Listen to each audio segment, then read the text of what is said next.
welcome to a new episode of Monroe MustHangs. I'm your host, David Spiegel from the Monroe College Department of Athletics. And here today, we have another longtime member of the Monroe College family, third-year head coach of the Monroe Mustangs women's basketball program, 10 years with the men's basketball program, and an alumni of Monroe College. Please welcome Dana Warner. Thank you for having me, David. Pleasure to be on your show. Thanks for being on, Coach Warner. So, as I said, you're heading into your third year as head coach of the Mustangs women's basketball program. Before that, you spent 10 years coaching the men's basketball program, basically the right-hand man to Coach Jeff Brustad all those years. Sir. And Well, not all those years. I was able to move up the ranks, but yeah, we did a lot of years together, so that was great for me. of course, we'll get into detail of that. And Yes, sir.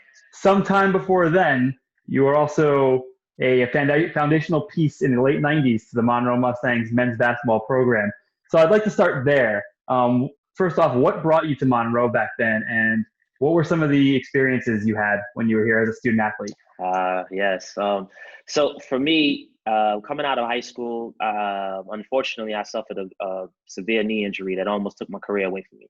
And, at a point that I had after graduating high school to make a choice as far as what I was looking to do for the future, I had a few family advisors give me some suggestions of different thoughts that I could focus on to get myself an opportunity to get back into playing college basketball, but still focus on graduating. And, a lot of them felt strongly about me looking to go the junior college route. And there were a few junior colleges in the city at that time that was really strong with their athletic programs. FIT was one. They were on me during high school, but I was someone who had some Division I interest and some offers, and so I wanted a challenge. And at the time, Monroe College, they just came off of a national championship run. They had some players that I was familiar with, and some of the family friends that I had were advisors that also officialed some of their games. So it was kind of like a blessing in disguise to get connected to Coach Jackson and Monroe College at that time through our mutual friend, which was one of the officials that refereed their game. So he connected us, and I was able to reach out. And it was pretty much, a really interesting story because Monroe was done recruiting, and I was at the point where I just finished getting over my rehab. I damaged my knee severely to the point that, I had to take like 6-7 months just to, get back on the court. Go through the rehab and surgery process to get back on the court. And so I wasn't even sure if I was going to play that upcoming season, but I was just in a rush to want to get back out there and compete. So we were able to sit down and have a discussion as far as what I was looking to do.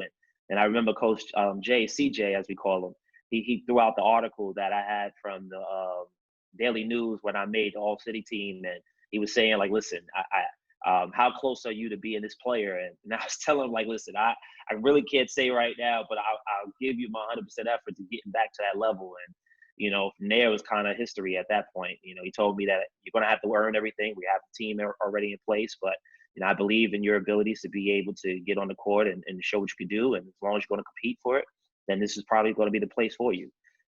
So that was interesting because that set the tone for my whole career at Monroe.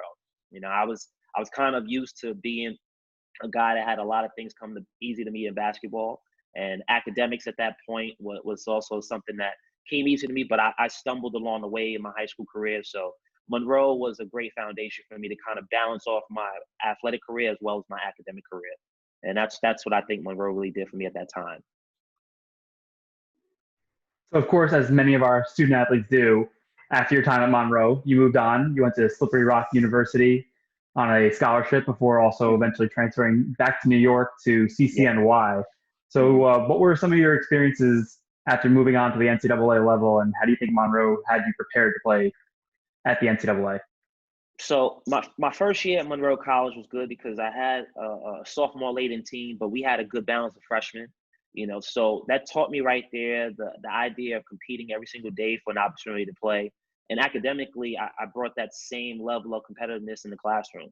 So, I was very proud of my academic achievements at Monroe. I graduated with a 3.69 GPA from Monroe College. And, so during that time, my sophomore year, when I had the opportunity to be more of a leader for that team, I was a leader as well as my guy, Tariq Hamer, who was our point guard, Nate Brown, sophomore leader, Dennis Scatliff. So, we had a good core of foundation with our leadership that sophomore year. So, for me, going from the freshman year where I felt like I was a role player to sophomore year where I had an opportunity to feature myself a little bit more, I felt like I wanted to be put in a position to be the quote unquote man or have that opportunity to share that responsibility like I just did my sophomore year. So, I had some Division I, still showing some interest, but I felt personally I'd be more of an impact at the Division II level. So at that time, I went out to a recruitment visit with our point guard, Tariq Hamer at the time. The school both wanted us, and he decided to go elsewhere. I was looking to go elsewhere, but it just so worked out that things worked out to where I was able to commit to that school, and so Slippery Rock was the choice. And we at the NCAA level, I felt I was totally prepared because I just had a more mature mindset than coming fresh out of high school. Coming out of high school, I think I would have just focused more on thinking that I was already at this level, didn't have to work hard for it. But going through the injury that I went through to get myself back on track gave me a little bit more tougher mentality, truer grit, and being able to test that grit every single day. Being at Monroe really helped me because I felt like I was in position now to walk into the NCAAs more mature and ready. So to what the environment was or the exposure that I would have had to playing at different talent levels, I felt like I was prepared.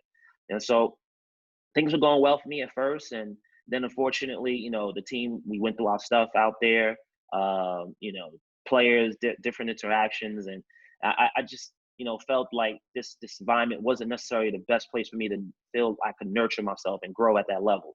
Even though I felt like playing wise, I felt like I could play at that level even higher. But it wasn't about the playing wise. Me mentally, I just had to be in a space where I felt comfortable and supported. So I waited to the end of the year, spoke to the coach and athletic director. They thought that maybe, I wanted to give it another year, but I didn't want to play around my senior year. I felt like I wanted my senior year to be as successful as I felt like my sophomore year was at Monroe College, to where we won a championship, and I felt like a pivotal part in that role. And I didn't want to feel as if like I was forcing the issue by being too far away from home. And I wanted to, give something back to where I can have that support from my family and friends. And it felt like my last year meant something. So it was kind of like a no-brainer for me to come back and transfer into City College. Coming as a Division II player, playing at the Division I JUCO level, I was more of an impact to be at the D3 level and expected to do well. My father played at City College. He starred there, and when their team was very successful. So, I kind of thought that this would be a great opportunity for me to do this as a family tribute. Bring a Warner legacy back to City College and still feel like, I'm still living my last collegiate career year on a high note, So going to City College was great. But once again, as I stated, I already knew what I was walking into. No matter how good the team was or the situation was, I was going to make it my level of where I was playing at high level basketball. So it just so happened that we had a good nucleus of guys that had great chemistry from the beginning, and that propelled us to do well that year and win the region championship, the CUNY championship, and propelled us to go to the NCAA tournament. And that was the first year that the team has had that type of success since pretty much my dad's time. So that was great for us. We had a winning record, and we got to the NCAAs, and and unfortunately, my dad passed away that year before the year started. But then it all became just a tribute. I wanted to make sure that season was dedicated to his legacy and what he accomplished there, and continuing with my legacy, propelling me to the future. So did that, and then pursued some pro basketball aspirations, and fortunately that didn't go so well. But I gave myself the amount of time I needed. 4 to 5 years after I graduated college in 2003, 2004, I graduated. So went on to do some semi-pro stuff. Worked with Nike as doing an initiative to travel overseas and venture to help develop other countries within the basketball, and that led me over to China. So I had the opportunity to do some things over there. But once again, like I said, just the professional level didn't work out for me. So I was still playing semi-pro ball locally within the city, and then a few of my contacts suggested that maybe I get into coaching. Start small and training and developing the youth at that point. So I was working with middle school age level, even though I had some offers to coach higher level, but I just felt like I wanted to start small with the foundation at the grassroots level. And that kind of sparked the love, because throughout that time, and I'll be honest with you, David, like there was a point where I was just like lost as far as what I was looking to do. I knew I didn't want to work or stay in a 9 to 5, 8 to 4 job. So I felt like I had too much to give, and the love of the game really, was still it's still within me. So coaching to me, honestly, was a savior at that time, because it gave me a sense of direction and purpose. So when I started coaching AAU basketball, they suggested that I work with a middle school too at the same time. So the middle school opportunity really helped me develop, because I started that program, both boys and girls at the middle school I was working with. So I got a chance to really see it develop from the ground up. And at the same time, I actually had an opportunity to start to coach with Monroe College. So I'm sure you want to get into that one. So we'll get to that shortly. But I think the balance was great for me, because that really helped me understand that this is where my passion is at. So this is what I want to do moving forward. And as you said, of course, I do want to get to what brought you back to Monroe. Obviously, again, you found some solace in coaching, and you kind of, found your niche over there. And eventually, you did make your way back to Monroe, I believe, in a part-time situation at first. Yes, sir. I was so it was funny how all this worked out, though, and this is why I knew it was kind of meant to be at that time. So Jeff Brustad took over as the head coach at Monroe, but he was my assistant coach when I played there. And his assistant at the time, in 2007, 2008, during that year, was Brock Erickson. Brock Erickson was also my first assistant coach at City College. So I had an opportunity to work alongside two assistant coaches that coached me as a player. And I felt like, for me, what more familiarity do I need, especially get introduced into the collegiate level, than to have guys that have really helped me throughout my career develop and get to the level that I got to. So why not come back? And also they had on the staff my guy, Alum Jenkins, who served as a leader, a strong leader, presence of that team that played the year before I came to Monroe, was very pivotal for me, because when I came up to workouts and had an opportunity to play around the Monroe College players, he was someone that I really gravitated to, because he just had that toughness, that work ethic that I just appreciated and admired. So now that's the nucleus of coaches on that staff. It was kind of like a no-brainer for me. So once the part-time opportunity was offered to me, I totally took advantage of it, because it really wasn't about the money at that time. For me, it was just an opportunity to really get to that level, and also coach with people I was familiar with, and see how I would be able to develop my skills as a coach to go along with what I'm doing at the middle school level, to see where I can go with the collegiate level. And as you mentioned, when the show started, you kind of climbed the ranks through the coaching tree at Monroe College with Coach Jeff Brustad, eventually becoming his top associate head coach, before eventually moving on to something different.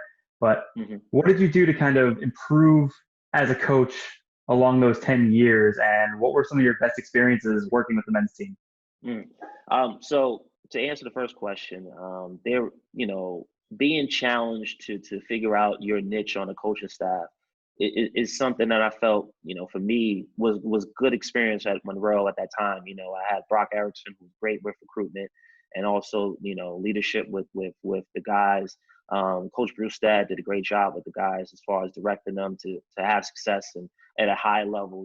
So Alum Jenkins, great motivator, mentor. So I felt like I can take a little bit of all the coaches and figure out where my niche could fit, and then just be available to do different things at different times. So being out there in the state of New York, having a good, strong foundation of contacts and networking capabilities was great for me, because now I'm getting a lot of information that can help us with recruitment at this level.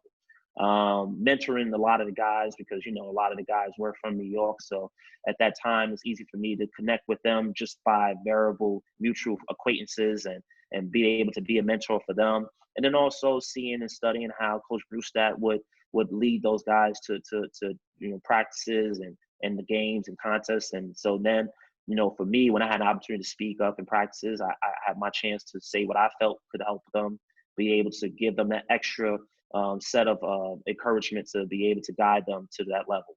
And so along the years, I just felt like, there were things that I could, do at different times where it became a value to the program. And And so as my position and role grew with the staff, so did my leadership in those avenues. So recruitment became a strong suit for me. Mentoring a lot of the guys at that time became a strong suit for me. And then also, Coach Brewstad gave me the opportunity to implement, my voice in practices and be a leader in games. So that all helped me to eventually feel that associate head coach is a title, but it's also a position that I feel like I was able to earn because of my way of development throughout the years with the staff and gaining the trust from the staff and the players. So right with that process, I felt like the balance with the staff that we had was very successful, and it helped guide the players to have success at this level. So we were able to be very competitive my first year. We only lost 3 games that year, and going into the postseason, we felt like we had a strong opportunity to go to nationals. And unfortunately, we came up short that year, but we had about like 7 to 8 Division I players on that team. And so I felt like there was a blueprint to understand, well, you have talent, but you also have to make sure you know how to cultivate this talent to help them understand what it takes to be a winner. So the following year, still was nothing short of that talent and maturation into a successful championship team. So going into the 2008, 2009 year, it was big for us to make sure we had good leadership, and we had that, and that propelled us to make that run to nationals. So that was my first opportunity as an assistant coach on the staff. I was third assistant at that time, but we made a great run to go to nationals, and we lost the first game out there, and then won the next 3 games. So we finished about 7th or 8th in the country at that time. So we had some really good returning players from that year, because a lot of the guys that did well for us was fortunately freshmen. So the freshman guys turned sophomores. They came back for the 2009 season and brought some new talent in. So we made another run. So it was back-to-back years for us. And going into that following season, where we just made back-to-back national championship runs, we already felt like we had a really good blueprint in place, and guys would go into high-level schools. And now the recruitment becomes a little easier because you see Monroe on the forefront of being a national championship contender. So we were able to bring in some really good talent that I felt at that point in time, we were a favorite to be competitive and be declared as kind of like a top team in the country. So that 2010, 2011 year was great for us, because for me, or 2011, 2012, it was kind of like the foundation of I felt what put us on the map, as far as like being that team that could produce high level talent and be national championship contenders. And we weren't just a sleeper team anymore. We had quality high Division I level players in Orlando Sanchez and Maurice Endor. We had guys, Teron Bailey, the guys like Jeff Early. All these guys obviously went Division I and started their Division I programs. And so you wanted to continue to be at that level, producing those type of players, and going 3 years in a row to nationals and competing for a championship really propelled us to where we felt like we were a team to be reckoned with nationally, not just locally. So after those guys graduated, it was kind of a high note for us to know that we achieved something that is very successful at that level, as far as like getting guys through, graduating on time, going on to the high Division I schools or mid-level schools, but also seeing our program grow to a level where nationally we're being recognized as a top team, and we have coaches that are working their butts off to make sure we continue to keep the success going. So, Coach Brock Erickson, who was the associate head coach at the time, first assistant, he was able to move on and become a head coach at the junior college level.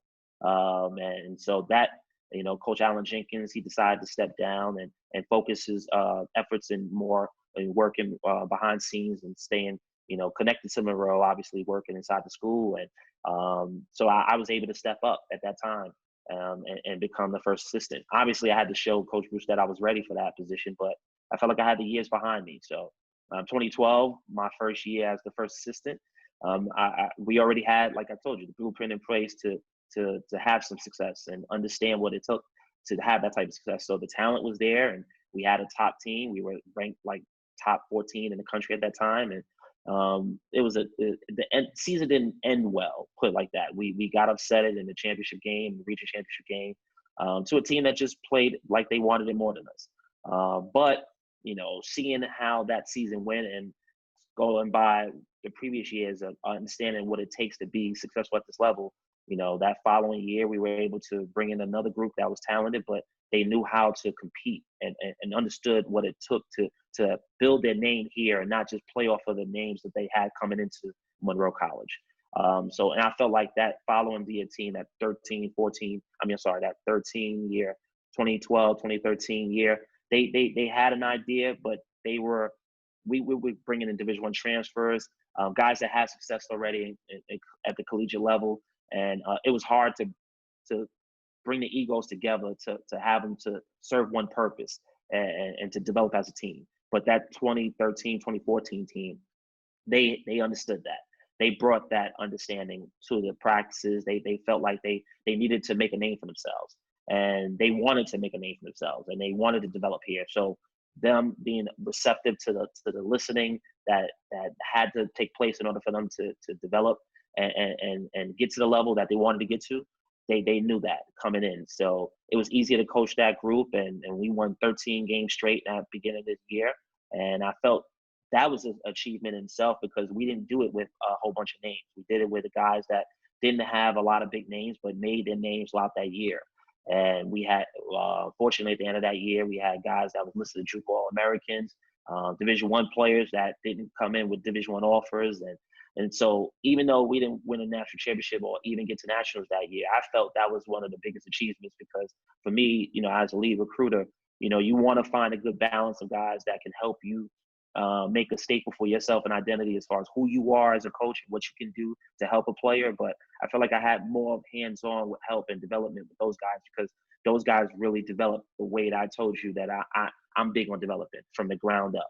They didn't come in with big names. They really worked hard for it, and they had the opportunities happen here at Monroe College. And that's what I was most proud of, to see that development and that opportunity for them to shine here at Monroe happen for them, to give them success to where now those guys are still currently to this day playing professional basketball and having success in their own lives. So I was very happy about that achievement. Hey Mustangs, I just wanted to tell you about the brand new Monroe MustHangs sideline store, powered by our apparel partner BSN Sports. Create your own unique piece of Mustang gear by choosing from hundreds of apparel options, colors, graphics, and your choice of the new Monroe MustHangs logo collection. Through the month of September, save 15% on your order of $90 or more with the code SEPT20. Visit the Monroe Mustang Sideline store at monroecollegemustangs.com/shop and gear up for the new school year. And so after what can universally be said as 10 successful years with the men's basketball program, there happened to be an opening in our women's basketball program a couple of years ago, right before the season began. And, we talked about this before we started recording about how you've been talked to about taking that position a number of times beforehand before finally deciding to challenge yourself and take the position that, a couple of years ago before your first season with the women's team.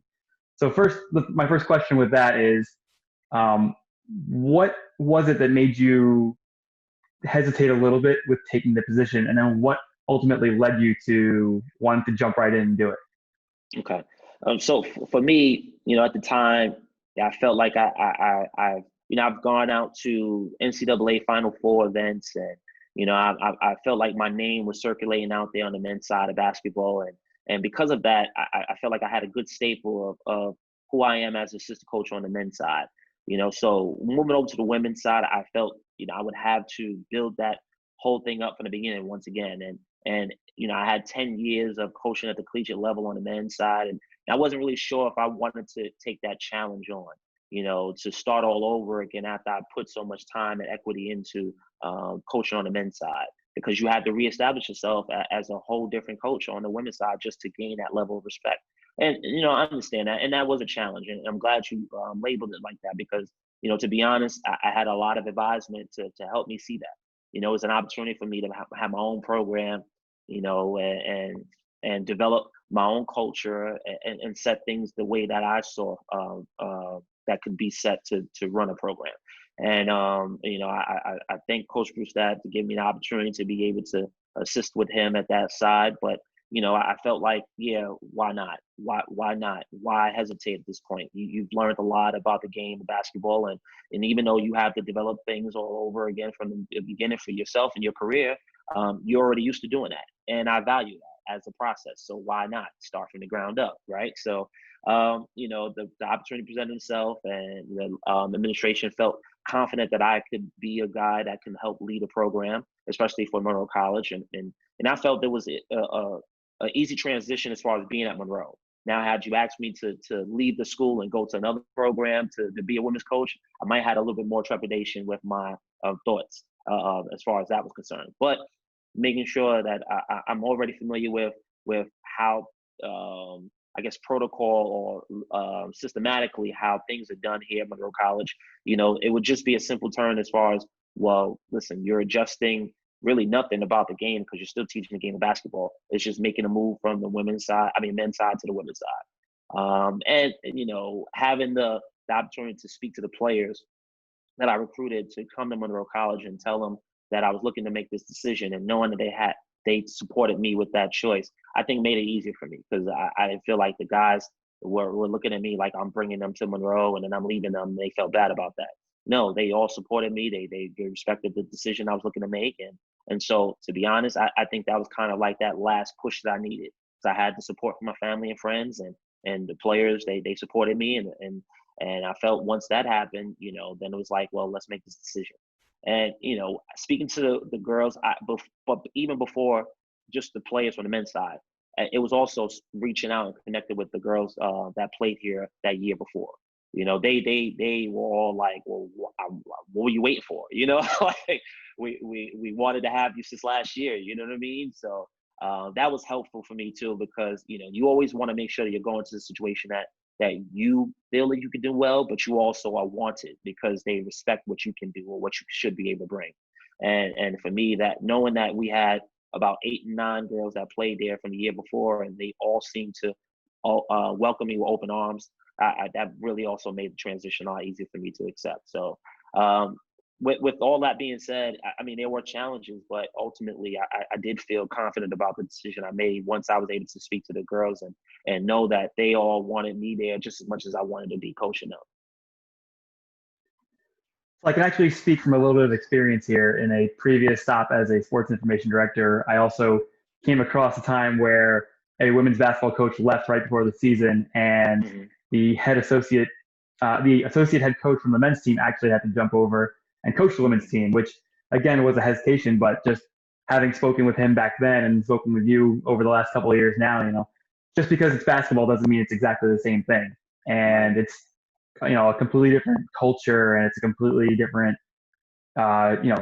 coaching style, and having to learn about different personalities. So just seeing it 2 different times, and so far I could definitely say it's been successful for you and for another coach as well. He made a very successful career out of it as well. Actually moved on from that school to another school, also coaching the women. So obviously he took a liking to that side of the game. But it's definitely not something that you could just jump right into and say, okay, it's basketball, I can do this. So again, that's definitely why I wanted to label that as a challenge, because it's not something you just move over and say, I got this. Right. No, it's not. And to be honest, that's why I didn't want to just make the move, because I'm also looking at it from the perspective, like, am I providing the student athletes with what they need? Because this is also for them. Like, being at Monroe College is great, because I told you, I experienced this. I had the fortune of being able to come through this rank and to understand what this did for me and provided a platform for me. And I didn't want to just jump ship just because it was a coaching opportunity for myself. I wanted to make sure the situation seemed to work for all elements, all factors. And the student athletes were the ones that played the most part in my mind when I made this decision, as I stated, from the men's side to the women's side. So if there was issues that they were going to have with my choice or my decision, I wanted to make sure those issues got ironed out before I looked to make a decision. So I didn't just make this move just to protect myself in the position I had at Monroe. I felt like this was a good situation for me, and obviously the athletic administration supported my choice, regardless of if I decided not to take it or if I wanted to step up and take it. But the student athletes, they played the biggest part, and they helped make that transition easier because, as you stated, it is different. You're dealing with emotions and egos that are totally different from the men's side. But you also understanding that with this situation in particular, there was players that went through experiences that previous year that, a lot of them didn't necessarily feel comfortable about Monroe College or the situation at the time, and so you wanted to make sure that those players understood that we're not in a position where we're trying to do anything to damage their career and opportunity. It's more so just making sure that we want to give you what you feel you need in order to have success at this level. And if I'm able to provide that for you, then this is a situation where you can grow it. And they felt that. And I could tell they felt that because obviously the success that we had my first year, everybody talks about wanting to win 20 games and stuff like that. To be honest, I just wanted to make sure that they had a good experience, and my key, or you could say my basketball philosophy as a coach, has always been focusing on development. Because if you focus on developing and you do things the right way, the wins will come. And, so we didn't focus on wanting to go into the season, win 20 games and do this and do that. I just felt like if I show them that we're starting here to develop this way and they buy into that, then all the things that we know that can make up a good, successful team will fall in place. And that's what it did. It allowed them to feel comfortable with knowing that they have a coach that's going to support them through their good and bad moments, and I'm not just going to turn my back on them. I'm not going to shut them down because they're growing, but I'm growing as well. This is my first year as a head coach at the collegiate level. So I know I can't get on them too hard about making mistakes, knowing that I'm making mistakes. And so I felt like they felt that there was a common bond between us. I wasn't walking into situations saying I know everything. I'm open and mindful of opinions and advice, but at the same time, I do feel confident about who I am as a leader. And I felt like I knew how to lead them in order to get them to where they wanted to be. And that confidence or the trust that you need to develop that relationship occurred day to day, and by the time we got to, I want to say December, January, we started to start rolling just because they all bought in at that point. They understood what I was about. I understood what they was about.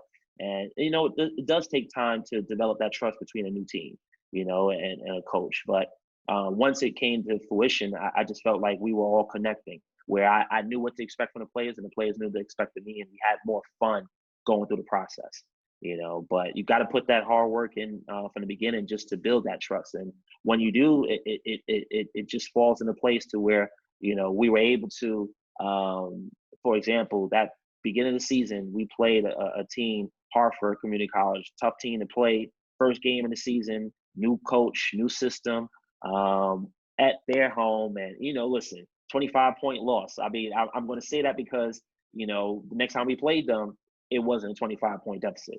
We had the lead. It was a very tight game. And unfortunately, we didn't make the plays that we needed to make down the stretch. But by that game alone, I'm not too big on moral victories, but that team needed that moral victory because they saw how much we grew from that first game of the season to that next point when we had the opportunity to play them. And that's why I felt like that. And that happened literally in the middle of the season in December. So after that point in time, there was no more question or doubt in Coach Warner. There was no more me having to question them as far as buying in because they saw it right there. So they bought in, and we were able to get an opportunity to put ourselves in a position to, once again, qualify to go to nationals. But we had to go through another obstacle, which was playing Hartford at Hartford. And, we came up short, and it meant more to the girls because I really saw them compete, so you could live with the outcome because, they all left it on the court, and for that experience alone, I was truly indebted to the girls because they gave me something that I felt like I had at the middle school level when I had an opportunity to build my team from the ground up. And now walking into the situation, I had that same opportunity again. So it kind of brought me back, and I was able to see the similarities between the two sides. And I felt like, maybe I did make the right choice as far as being on this women's side, and I'm just going to continue to grow from here. I could say, speaking from my own observations of that year, I remember the beginning of your first year, it was challenging. I remember just some of the things you were saying to me after some practices, just, knowing it was a challenge and kind of working your way, working through it as you go. And I remember specifically with that second Hartford game with a vast improvement. I remember the next day you guys were here and it was a completely different attitude. Everyone was just ready to go. So that's we're seeing the same things right there. And obviously, Yep. You finished, first year, you can't really complain too much about 20 wins. Right. And second season, it got rolling again. Had a lot of impressive wins, and just Yeah. obviously at the end of the season, ended up qualifying for the national tournament. So, Yeah. take us through some of the joys of knowing that you just made it and seeing the team's name pop up on the screen during the selection show, and then of course we'll follow up with whatever happened after that afterwards. Right. Right. So that second year, well, this past year, we graduated a lot of sophomores. So we only brought 2 returning players from that team that previous year, my first year, back. And we pretty much surrounded them with all new players. So that alone almost felt like, okay, we were starting season 1 all over again. You're having to ingratiate new players to Monroe, and they're coming from different cultures, different backgrounds. So obviously you're dealing with different egos and different personalities, and you're trying to find that commonality between the 2 players that had success as freshmen that went to the district championship game, and new players that don't really understand what this whole level is all about. But middle of the year, we put it together, and it was kind of the same thing. That December trip, we went to the Title IX tournament, and we gelled in a way that you could see the development all over again compared to how it was the first year, and we got it rolling. So January had a good strong month, and February we finished we finished with some strong impressive wins. As you stated, we beat an undefeated team during that January run. And we played Nassau Community College, Division III, number 1 at the country at that time. They beat us early in the year, and I just say divisions in junior college it's a label, because to be honest, talent's talent, balls are going to ball. So at the end of the day, you bring your game, you don't bring your name. And Nassau Community College, Hostos Community College, those are 2 tough teams to play against within this area, and they bring it to us all the time, and we'll just make sure that we're bringing our best efforts as well. So it doesn't matter about divisions. We value those wins just like anybody else would. And so, playing against Nassau and pretty much from the beginning of the game, coming out with that competitiveness and handling them the way we did to come up with a 20-point victory was a great motivation going into the postseason. That was our last game of the year. That was an opportunity for us to feel really confident about ourselves. So, we were preparing to wait our opponent to districts, and it just so happened things played off to where, Hartford Community College, they had a snafu, and that kind of like gave us an opportunity to qualify for nationals. So, at that point we had some time off, but we were all geared up and prepared, because we felt like, playing against Hartford again for a district championship, but at our home court this time, we were ready to face them. And, unfortunately things happened on Hartford's end that gave us an opportunity to qualify to go to nationals. So no matter how we qualified, and, so the girls were focused and they were excited, so now we were getting ourselves prepared for our first round opponent, whoever it was going to be. So national selection day, we found out who our opponent was, and now you're getting all scouting reports, and we're getting the girls ready, because the girls are geared. They seeing our name on the selection show, and they're seeing us being ranked as the 25th team or 24th team, the last team in the national tournament to get selected. So now you have that chip on your shoulder. So I don't have to do too much motivational coaching. They have that now, because this is a team that developed from the ground up. They understand what it felt to be last and develop themselves to have success. So they already know right now, going into this national tournament, what we were looking to do. We were looking to make the world know that we're here, we can be a national force. So, all of that going into it. And then, the unfortunate circumstances to resolve around the COVID pandemic. And, we had to obviously make a decision to take ourselves out of the national tournament, which, was devastating to the girls, obviously, because you're looking more about, you have qualifiers on the team. So it gives them an opportunity to get that exposure at that national level, to give them an opportunity to move on to the next level. and what the chance to qualify and go out to nationals can do for your program. So not even just personal accolades. This is more just so, like I said, student athletes and putting Monroe College on the map to where, we get a lot of that national attention, because when you're out there, you're competing at that level, people recognize that your program is valued, and now they're looking for you during the regular season. They're looking to see who you have in your program to see if you're going to be able to be competitive to get to that national level again. So all of that goes into your mentality when you hear that you're not going to be able to go out there. Obviously, you're focused on safety first, so you have to put that in the forefront, and making sure that Monroe College supports our student athletes' safety and health precautions before we're just worried about a tournament and basketball and competing. That definitely is in the forefront of everybody's minds. But it still doesn't take away the fact that, the opportunity to go out there to compete athletically and have that taken away from you doesn't hurt. It hurts. You know what I mean? So, but, and then eventually the NJCAA, they decided to shut the tournament down. So, that gave some sort of comfort knowing that, okay, we missed an opportunity, but also everybody else in the country is suffering from that same circumstance. So, now it's kind of like just developing to figuring out how we're going to make moves to move forward. And, so we came up with obviously our own protocols as a staff, but support from the NJCAA and the Monroe Athletic Administration to try to stay within the rights that we have to recruit and do what we can to bring student athletes in here. So a lot of Zoom calls and a lot of Skype interviews and phone calls and things like that, and we were able to salvage our recruitment for what it's worth to bring in a good class of student athletes that I felt would be able to help us be competitive this year, if we have a season or not, but I think that, the whole focus was to make sure that we're still able to provide a service that can benefit the student athletes. So you had a lot of students that were playing last year that was able to move on.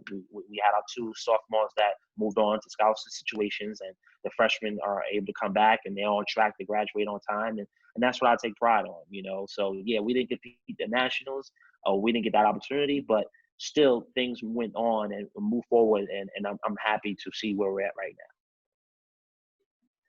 now. So as you mentioned, before the tournament itself ended up being canceled, we at Monroe College had to make a decision to not send our teams to the national tournament. This also applies to our men's team that also qualified for their respective tournament. And, this was because a lot of national news was focused on New Rochelle, New York, of course, where there was a bit of an outbreak early on in this whole process. Of course, Monroe College was, we were fine at the time. But, right. You heard New Rochelle in the news, and it was tough to keep us on the schedule anywhere. And so, of course, I think we all know it was universally believed that we made the right call to kind of hold our teams back, just for the health and safety, not only of our student athletes and coaches and staff, but for the health and safety of the other teams that we'd be competing against. Correct. And then, of course, and as you mentioned, shortly after the NJCAA made the decision itself to cancel the tournaments, again, looking at the health and safety of everyone involved, it was the responsible decision to make. And then you look at you look at the NCAA too, deciding to cancel March Madness. Another tough decision, but just showing that we were all in the same boat. But just to give our audience an understanding of what it's like having a coach through a difficult time like this, what was it like when you had to break the news to your team that the decision had been made that you weren't going to be going out to Lubbock, Texas this year? So I remember, the day very vivid. I was, you don't know going into those situations how emotional you'll be, because it's a devastating news that you have to, break to student athletes that worked so hard for this opportunity, and they earned this opportunity that, a lot of student athletes around the country might not be able to receive, and what you want to be able to do first is let them understand that, yes, this is devastating, but this is the side effect of dealing with, the consequences that you could face if you do decide to compete. And we'll rather be in the forefront of making sure we're doing the right thing for public safety and health safety rather than just putting it strictly on focusing on athletics, because your safety is more valued than an opportunity to play a game, and so our athletic director, Luis Melendez, he came in and he was able to first address the group. And then I shared a couple of words, but I got choked up to the point that I had to stop myself from talking. So I just allowed Luis to finish up because, all I kept thinking about in my mind was seeing our sophomores and some of the freshmen with the opportunity to be able to move on, and not have that opportunity just because they won't be able to be on that stage, and so it's tough because, once again, I coach for my players, and obviously I love to develop as the year goes by personally, but my focus is development of the players and seeing them have success, because that's the rhetoric that I'm preaching. If you come in, if you buy into the system, you will have this type of success. And, unfortunately, due to uncontrolled circumstances, we weren't able to live out what we actually had set in place from the beginning of the season, which was going out to nationals. So we qualified, but we didn't get a chance to compete. And, ending it on that note was tough, but the girls, they did a great job as far as like understanding what we went through and what we had to deal with at that particular time, and they focused on understanding in that moment. They not let up their frustrations verbally just by talking amongst each other and ourselves, and communicating with the team. But there was some really great spirited words that a lot of the student athletes were saying in those group chats to each other, and to me that summed up the opportunity overall. Like, yeah, we might not have competed at nationals, but they understood this experience and what it is, and what's more important right now to focus on. And so, the focus on being safe and making sure we're compliant to what we have to do according to our public safety was more important than focusing on a basketball opportunity that we didn't have an opportunity to gain, or go out and compete at the time. So, the girls, they locked in academically. And we had a great finish to the end of the semester academically with the student athletes. So I was proud of that, if that's any consolation, because to balance off the two, that easily could have been a letdown. That's traumatizing to some student athletes, especially when you know that your focus is to come here and go to nationals. But, none of them let that stray them from doing well in the classroom. So, I was very proud to see that. And to be honest, that's kind of like something that lasted, that lasting effect that gave me an opportunity to feel comfortable about knowing that they get it. They understand what this is about. So I don't have to continue to preach the same speech to them over and over, because they show in their efforts. They showed in their work opportunity that they had to do well in the classroom. They did. So that's a great consolation, I will say one of the more impressive things that I got to observe after, we had to announce that all of our seasons were canceled, not just for basketball, but for track and field, baseball, softball, rugby, all the seasons that maybe barely got started, or the ones like yours that were, trying to get to a successful end, was that a lot of our student athletes handled this as maturely as you could possibly expect from, 18, 19, 20-year-olds. And it was really impressive, and I think it speaks to the kind of student athlete that Monroe brings in, or, develops, is that a lot of these kids, while they were very upset, none of them were really angry at anybody. They, pretty much none of them, let their classes slip because of it. Right. And everyone got the job done. They were focused on what they needed to focus on, and they're getting ready for a new season. Right. So now, as we mentioned, we're getting off to a different start to the 2020, 2021 season. Nothing's happening in the NJCAA until January, where hopefully things will get started and get off without a hitch. But obviously, at this time, there are a lot of changes with the approach to an athletic season, when it comes to practices and recruiting and all the testing that we have to do now. So what's kind of been your philosophy going into this new season, and what are some of the things you had to do to adjust to make things work for this year? Well, to be honest, the distancing that we've had from each other at this point in time, student athletes been on campus. We would have had meetings together where we are talking about, things to be going towards the future, but it's so hard to plan ahead. So you functionally had to stay in contact with each other through our social media platforms and text messaging, just to keep the student athletes aware of the ongoing changes. So everything is precaution. So our public meeting that we'll finally have will actually come this Friday. When we're faced to do team physicals, we'll have a chance to obviously practicing social distancing methods, have a chance to meet in public for the first time all together, myself, staff, with the student athletes. And we're discussing what we're planning to do from month to month, but even break it down to a little bit more diligent, detailed approach week to week, because I feel like the challenges that you do face with, student athletes need to understand that it's important that they follow these quarantine safety issues because, breaking protocol can easily put anyone at risk. And not even just risk to shut the program down, just health risks in general, because a lot of students we do have here are staying on campus, but some are commuting, and they're commuting back to their homes and families. And I think it's very appropriate for us to make sure that we're not just valuing athletics just to get back on the court as the sign of the importance of what we're trying to do. It's trying to balance, the athletic side of things, but also prioritizing the health side of things. So I do believe that, our protocol, I've been just sending nothing but information to the student athletes, so any changes in what we're doing school protocol wise, updated information, having topics, open discussion forums, because any students have any question, because we still do have new athletes here at Monroe College, new freshmen walking into the situation, and I'm sure this is all new for them. Even the sophomores, they've been doing a great job of asking the right type of questions to help inform themselves, but more so inform the students that are new, that might hesitate on answering certain questions because they don't want to seem like, they're out of the loop.